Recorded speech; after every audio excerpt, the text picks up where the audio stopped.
Avec la deuxième question, je dis, une question partant sur à quoi faudrait-il se défaire?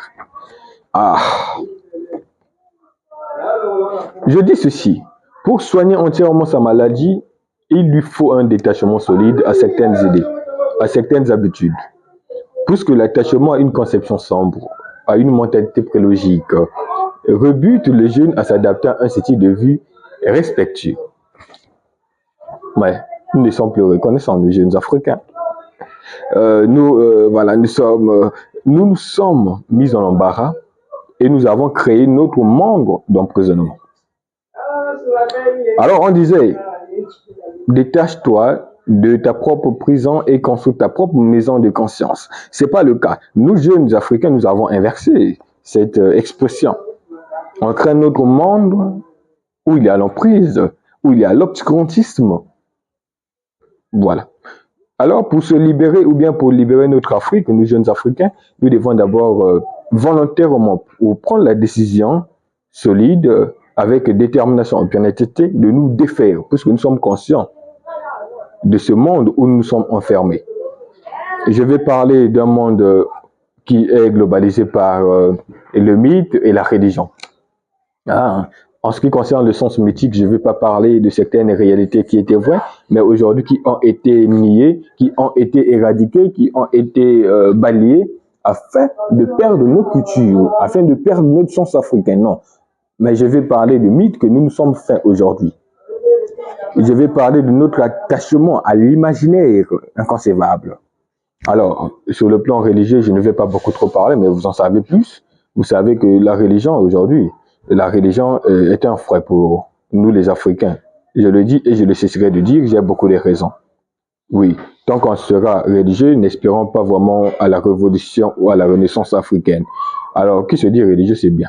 Mais j'aurais encore préféré que nous soyons spirituels et que nous nous attachions à une spiritualité purement divine et que nous puissions abandonner un peu les histoires de la religion. Essayer de réfléchir, essayer de voir comment est-ce que le prêtre, je ne sais pas, le monsieur là, il allume la bougie pendant le temps diurne lorsque le soleil apparaît. C'est pour faire peut-être la différence. Alors, je voudrais vous rappeler une chose.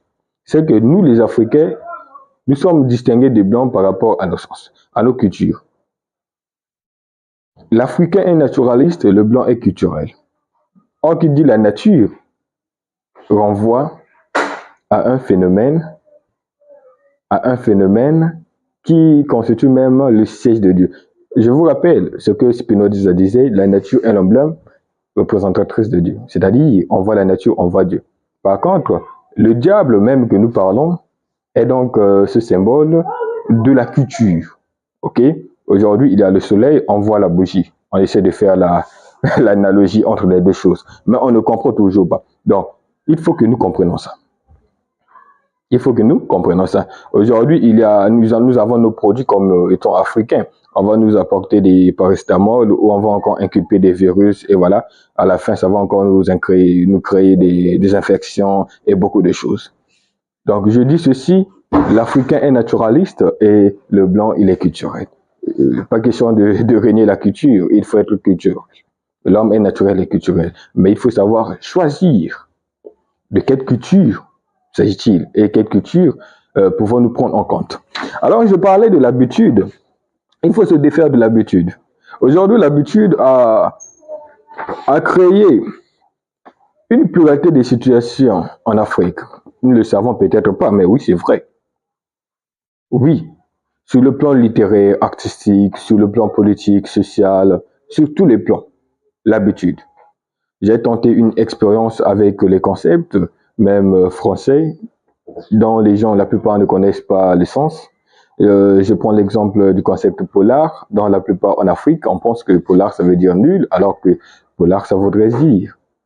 Ça renvoie à un étudiant qui travaille avec ténacité. Il y en a assez, beaucoup d'expressions. Et aujourd'hui, on va à l'église parce qu'on se dit qu'il faut aller à l'église. L'habitude, mais on ne comprend pas pourquoi.